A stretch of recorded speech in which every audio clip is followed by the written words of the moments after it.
Ciao ragazze mie e ragazzi miei e bentornati sul mio canale. E ciao a tutte le nuove ragazze e ragazzi che sono arrivati qui per un motivo preciso, probabilmente perché vogliono rivoluzionare la loro vita. Dimmi se non è così. Allora, la tua anima probabilmente ti ha condotto tante volte davanti agli stessi simboli, davanti agli stessi miti, davanti agli stessi eventi, forse sotto forme diverse, con nomi diversi, ma sempre verso la stessa domanda: ma io chi sono davvero? E allora questo percorso che andiamo a fare oggi nasce per accompagnarti dentro a questa domanda. Non è un corso sui tarocchi, non è una raccolta di significati, è un viaggio. È un viaggio attraverso i 22 arcani maggiori. 22 immagini archetipiche che da secoli raccontano il cammino dell'anima umana. Perché gli arcani? Perché gli arcani non descrivono la realtà, la mettono in scena. E come insegnava James Hillman, la nostra vita è abitata da miti, da dei. Ogni persona mette sulla scena della vita un mito e si riscatta, si libera vedendo il mito che sta mettendo sulla scena della vita vivendo. Allora ogni relazione che abbiamo mette in scena un mito, ogni successo che abbiamo mette in scena un mito, ogni ferita che abbiamo mette in scena un mito, ogni paura, ogni desiderio. E dietro quello che chiamiamo realtà si muovono archetipi, si muovono gli dei. Quello che nella psicologia si chiama archetipo, per gli antichi si chiamano dei. Narrazioni antiche, immagini vive. E spesso soffriamo non perché stiamo vivendo un mito, ma perché non sappiamo quale mito stiamo vivendo. Quando invece lo riconosciamo, accade qualcosa di incredibile. Migliaia delle nostre ragazze e ragazzi lo sanno già. E che succede? Che vediamo il Dio. Vediamo l'archetipo, vediamo il copione invisibile ed è proprio in quel momento che nasce la libertà. Abbiamo la possibilità di realizzare la grande missione per cui la nostra anima è venuta. Abbiamo la possibilità di vivere quel piacere immoto, quella gioia, quella che non è più suscettibile dagli eventi esterni. Perché qui la parola eros non indica soltanto l'amore romantico, no? Ci siamo già arrivati, perché per gli antichi l'eros è la forza che mette in movimento il mondo, è la kundalini, è l'energia nervosa a carattere sessuale che crea tutto, è la forza che unisce, che trasforma, che chiama ogni essere umano verso il proprio destino.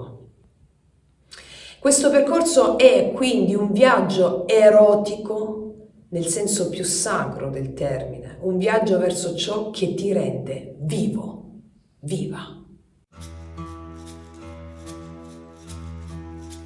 Ti suggerisco una cosa molto semplice: non avere fretta. Sono potente perché sono paziente.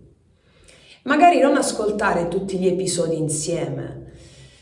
Magari lascia che ogni arcano diventi un incontro, diventi un'esperienza, diventi un rito.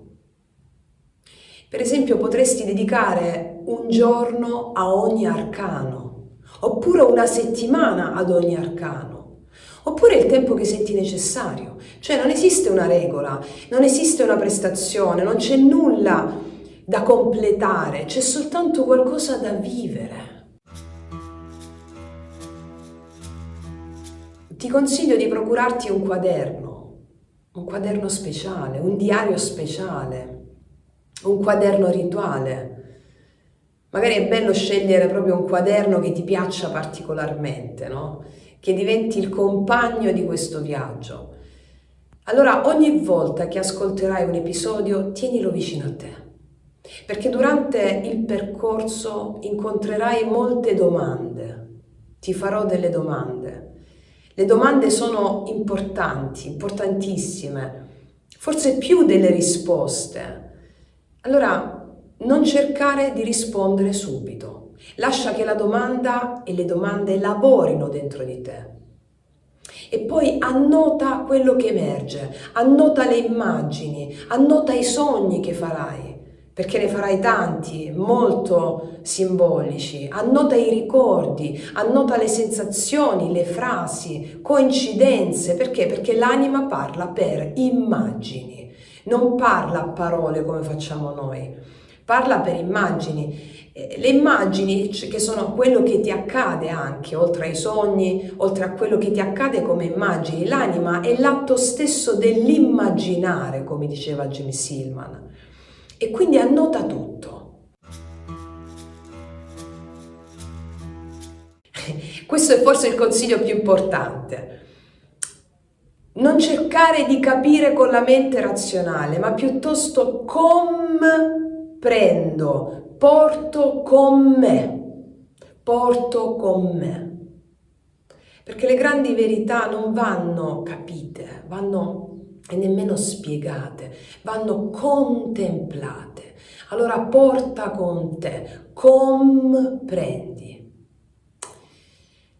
Non devi affrontare questo percorso come uno studio, affrontalo proprio come un incontro. Gli archetipi, gli dei, non chiedono di essere compresi, chiedono proprio di essere vissuti. A volte, per esempio, un mito di cui andremo a parlare ti colpirà immediatamente. A volte una domanda che ti farò continuerà a lavorarti dentro per settimane.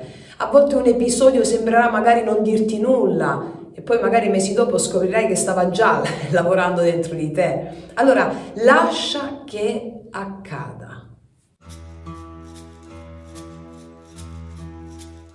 Alla fine di ogni episodio troverai un rito corporeo, una pratica di yoga sciamanico, un sigillo. Allora ti invito a non saltarlo, perché il mito non trasforma la vita quando viene capito, cioè il mito trasforma la vita quando viene incarnato. E la psicologia immaginale ci aiuta a riconoscere il mito e lo yoga sciamanico ci aiuta a viverlo, a realizzarlo. Ricordati che l'anima non registra concetti, l'anima registra esperienze, registra immagini, registra rito col corpo, con le pratiche, registra gesti, simboli. Per questo ogni pratica che andremo a fare per ogni arcano è parte integrante del viaggio. Questo percorso non serve a diventare una versione migliore di te stesso. Samasati, ricorda chi sei, ricorda che sei perfetto, un Buddha, un risvegliato. Non serve a correggerti questo percorso, non serve a guarire ciò che consideri sbagliato, serve a conoscerti, serve a vedere il mito che stai mettendo in scena, serve a riconoscere gli dei che abitano la tua storia, serve ad allearti con loro e a realizzarti. Perché nello yoga sciamanico non combattiamo mai contro ciò che siamo, ma impariamo a dialogare con esso. Impariamo ad autopotenziarci con ciò che riconosciamo essere, per realizzarci finalmente. Incarnare l'archetipo e bandire ogni tipo di preconcetto stereotipato del sistema, che ci vuole schiavi, che ci vuole vittime, inconsapevoli del nostro potere, che è nel mito. E accadrà qualcosa di incredibile, ci sarà un arcano che amerai immediatamente, profondamente, e poi magari ce ne sarà un altro che ti infastidirà, che ti annoierà o che non comprenderai. Allora osserva tutto questo, osserva soprattutto l'arcano che ti infastidisce, o l'arcano che ti annoia, o l'arcano che non comprendi. Osserva soprattutto quello, perché spesso l'arcano che rifiutiamo è quello che custodisce la chiave della trasformazione. Se percorrerai questi 22 arcani con sincerità, non ti dico che troverai tutte le risposte, perché troverai qualcosa di più prezioso. Riconoscerai il mito che la tua anima sta vivendo e quando il mito diventa visibile, la vita comincia a parlare una lingua diversa. Tu ti liberi e inizia finalmente il tuo viaggio verso la libertà finale, la realizzazione dell'anima. Allora prendi il tuo quaderno, accendi una candela se lo desideri, crea uno spazio sacro, respira e preparati perché il viaggio sta per iniziare. Il matto è già sulla soglia e forse ti sta aspettando da sempre.